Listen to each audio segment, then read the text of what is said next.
بندہ مومن اللہ کا بندہ ہے، رسول کائنات صلی اللہ تعالی علیہ وسلم کا غلام ہے۔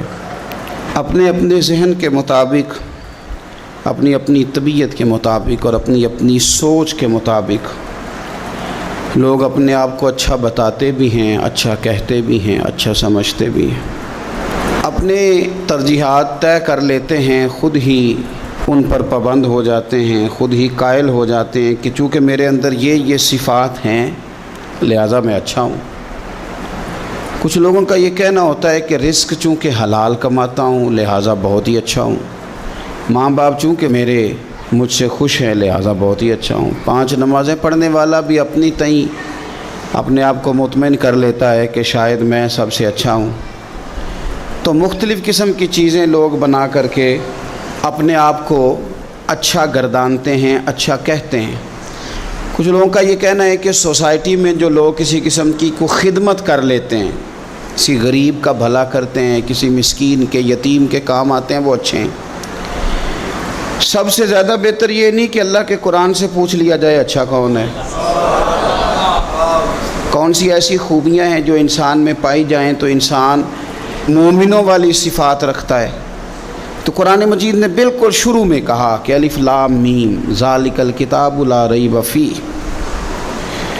یہ الف لام میم تو حروف مقطعات ہیں، ان کا معنی اللہ تبارک و تعالی بہتر جانتا ہے، یا وہ جانتا ہے جسے میرا رب بتا دے۔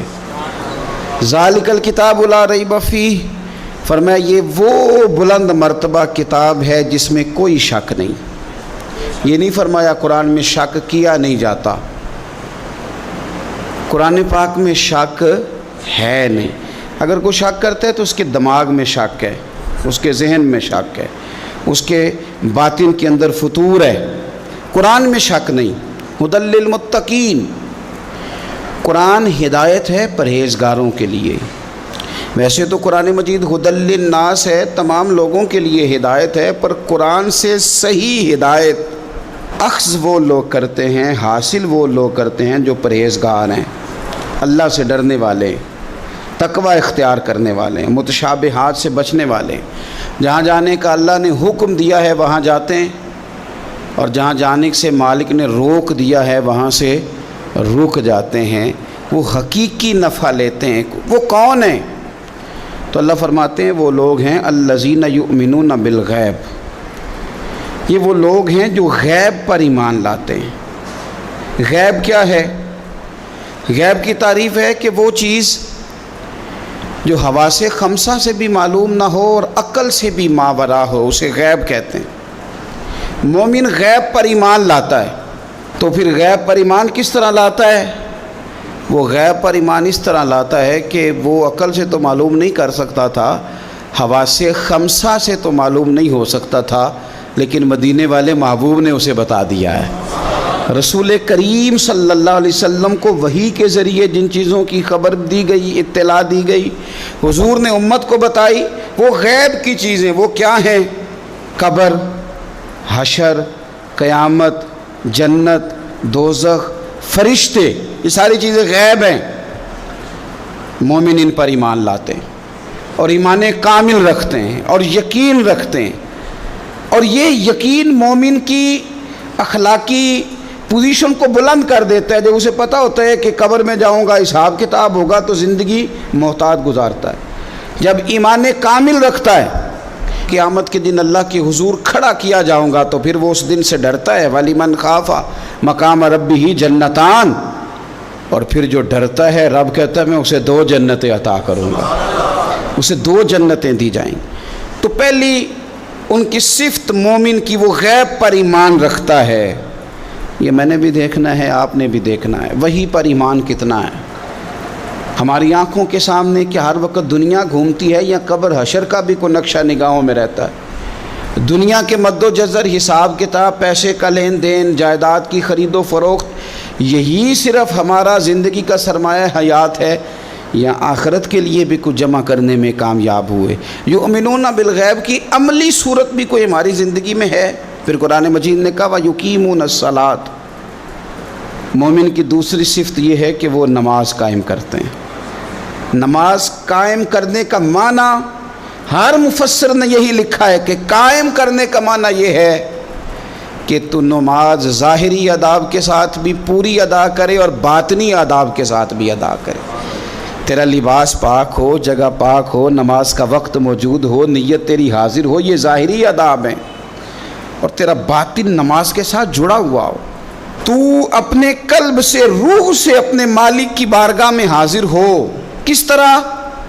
خود میرے کریم محبوب علیہ السلام نے بخاری مسلم میں وضاحت کر دی، فرمایا رب کی عبادت اس طرح کرو کہ تم اسے دیکھ رہے ہو، اور اگر یہ نہیں ہو سکتا تو اتنا ہی کر لو کہ وہ تمہیں دیکھ رہا ہے. اس کیفیت کے ساتھ آپ نماز پڑھتے ہیں تو باطنی آداب بجا لاتے ہیں. پھر فرمایا وَمِمَّا رَزَقْنَاهُمْ يُنْفِقُونَ، جو ہم نے انہیں دیا ہے اس میں سے ہماری راہ میں خرچ کرتے ہیں. اللہ کی بارگاہ میں صدقات، خیرات، زکوٰۃ، ان کے ساتھ رب کا قرب حاصل کرتے ہیں.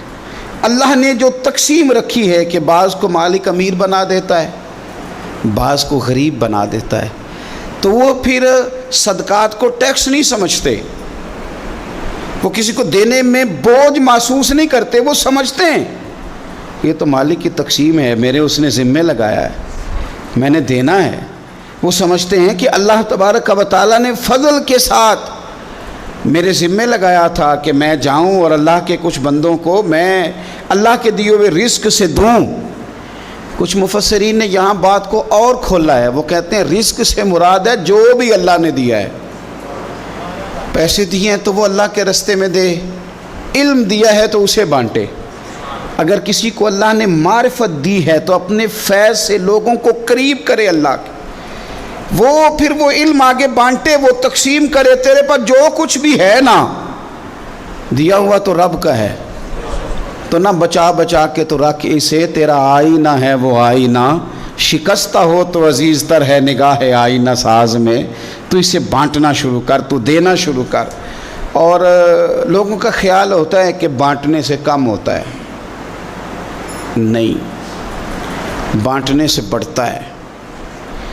کنویں سے سارا پانی نکال لو تازہ آ جاتا ہے، شرط یہ ہے کہ سارا نکل جائے. آپ علم جتنا بانٹتے ہیں اتنا یہ بڑھتا ہے. آپ جب بات کر رہے ہوتے ہیں، علم دے رہے ہوتے ہیں، تو وہ صرف دوسروں پر اثر تو نہیں کرتی. جب آپ بات کرتے ہیں تو آپ کی بات آپ پر بھی اثر کرتی. تو آپ کا علم بانٹنے سے مضبوط ہوتا ہے، وہ دینے سے بڑھ جاتا ہے. اس لیے حضرت مولا علی شیر خدا رضی اللہ تعالیٰ عنہ فرمایا کرتے تھے کہ علم مال سے بہتر ہے، مال کی حفاظت کرنی پڑتی ہے اور علم بندے کی حفاظت کرتا ہے. وہ اس کے گرد حصار بنا دیتا ہے. حفاظت جو اللہ نے تجھے دیا بانٹ اس کے رستے میں. پھر مومنوں کی صفت بیان کی. ایک تو یؤمنون بالغیب، غیب پر ایمان رکھتے ہیں، ویقیمون الصلاۃ، نماز قائم کرتے ہیں، ومما رزقناہم ینفقون، جو ہم نے انہیں دیا ہے ہمارے راہ میں خرچ کرتے ہیں. اور پھر فرمایا والذین یؤمنون بما انزل الیک، اور جو ہم نے آپ کی طرف نازل کیا حبیب وہ اس پر ایمان لاتے ہیں. کتاب کو، قرآن کو سینے سے لگا کے رکھتے ہیں، اس کے ایک ایک حرف کو وہ اپنے لیے دستور حیات سمجھتے ہیں، ایمان لاتے ہیں پختہ. وما انزل من قبلک، اور اس پر بھی ایمان لاتے ہیں جو آپ سے پہلے نازل کیا گیا، آپ سے پہلے جو نازل کیا گیا اس پر بھی وہ ایمان لاتے ہیں. یعنی تورات ہے، زبور ہے، انجیل ہے، اگرچہ کتابیں بدل دی گئی ہیں پر اللہ کی کتابیں تو تھیں، ان کے جو احکامات موجود تھے اس پر وہ ایمان لاتے ہیں، ایمان رکھتے ہیں. ایک بات اور بھی یہاں سے ختم نبوت کا مسئلہ بھی حل ہوتا ہے. کہا گیا ایمان دو چیزوں پہ ہے، والذین یؤمنون بما انزل الیک وما انزل من قبلک. ایک اس پر ایمان لاتے ہیں جو آپ پہ نازل ہوا، اور ایک اس پر جو آپ سے پہلے نازل ہوا. یہ نہیں فرمایا کہ آپ کے بعد بھی کچھ نازل ہوگا. پہلے نازل ہوا جب آپ پر نازل ہوا، آپ کے بعد کچھ بھی نازل نہیں ہوگا. بتا دیا قرآن مجید نے یہاں کہ ختم ہو گئی بات، رسول پاک علیہ السلام پر بات ختم ہو گئی، نبوت کا سلسلہ رب نے ختم کر دیا، زندگیاں ختم ہوئی اور قلم ٹوٹ گئے، پر تیرے اوصاف کا ایک باب بھی پورا نہ ہوا. ختم کر دی بات، یہاں مالک نے ختم کر دی. اب یہ صفات جن لوگوں میں پائی جائیں کہ ایمان بالغیب بھی ہو، نماز کا قیام بھی ہو، اللہ کے راستے میں خرچ بھی ہو، جو پہلے نازل کیا گیا اس پر ایمان ہو، جو حضور پر نازل کیا گیا اس پر ایمان ہو، تو رب کیا فرماتا ہے؟ فرمایا اولئک علی ھدی من ربہم، یہی لوگ ہیں جو اپنے رب کی توفیق سے ہدایت پر ہیں، اللہ کی طرف سے ہدایت پر ہیں، واولئک ھم المفلحون، اور وہی لوگ ہیں جو دونوں جہانوں میں کامیاب ہونے والے ہیں۔ یہ کامیابی والے لوگ ہیں، یہاں بھی اور وہاں بھی۔ حضرت علامہ حلبی نے سیرت حلبیہ میں اس کو لکھا ہے، اور امام طبرانی نے طبرانی میں لکھا ہے، نبی کریم علیہ السلام بیٹھے تھے تو ایک آدمی مانگنے آ گیا۔ پہلے تو اس نے مانگا بڑے عجیب انداز میں، حضور گزر رہے تھے، اگرچہ یہ حدیث بخاری میں بھی موجود ہے، مسلم میں بھی ہے، نسائی ابن ماجہ میں بھی ہے، لیکن میں جو جس تفصیل سے عرض کر رہا ہوں، یہ میں جس کتاب کا حوالہ دے رہا ہوں وہاں سے اسی تفصیل سے عرض کروں گا، اسی انداز میں موجود ہے وہاں روایت۔ ایک شخص آئے تو نبی پاک صلی اللہ علیہ وسلم گزر رہے تھے، مسجد نبوی میں آ رہے تھے، توجہ ہے میرے بھائیوں کی میری بات پر۔ نبی کریم صلی اللہ علیہ وسلم نے نا سرخ دھاری دار یمنی چادر کندھے پہ رکھی ہوئی تھی، وہ بندہ پیچھے سے آیا، اس نے آ کے حضور کی چادر کو پکڑ کے کھینچا، چادر کھینچی۔ حضرت انس بن مالک رضی اللہ تعالیٰ عنہ فرماتے ہیں کہ جب چادر کھینچی تو میں نے حضور کی گردن مبارک پر اس چادر کا نشان دیکھا، یعنی اتنی سخت چادر کہ پھر گئی گلے مبارک میں۔ اب جب نبی کریم علیہ السلام کی چادر کھینچتا ہے تو کہتا پتہ کیا ہے؟ کہنے لگا اے اللہ کے رسول، میں بھوکا ہوں، غریب ہوں، کچھ خیرات لینے آیا ہوں۔ یہ دروازہ ذرا کوئی زور سے کھٹکھٹائے تو اس کی خیر نہیں، وہ تو خیرات لینے آیا کہ لوٹنے آیا ہے؟ اس نے چادر کھینچی اور کہنے لگا جی میں کچھ لینے آیا ہوں۔ حدیث بخاری میں بھی نبی پاک کے یہ جملے موجود ہیں۔ حضرت انس بن مالک فرماتے ہیں فَالْتَفَتَ إِلَيْهِ فَضَحِكَ، فرماتے ہیں جب نبی پاک نے اس کی طرف دیکھا نا تو میرے رسول نے مسکرانا شروع کر دیا۔ اس نے چادر کھینچی ہے، گلے پہ نشان پڑ گیا اور کہتا ہے میں مانگنے آیا۔ میرا خیال ہے میں ہوتا تو ایک تھپڑ مارتا پہلے، بھئی تو مانگنے آیا ہے کہ تو جان لینے آیا ہے؟ تو کچھ لینے آیا، یہ کیا طریقہ ہوا؟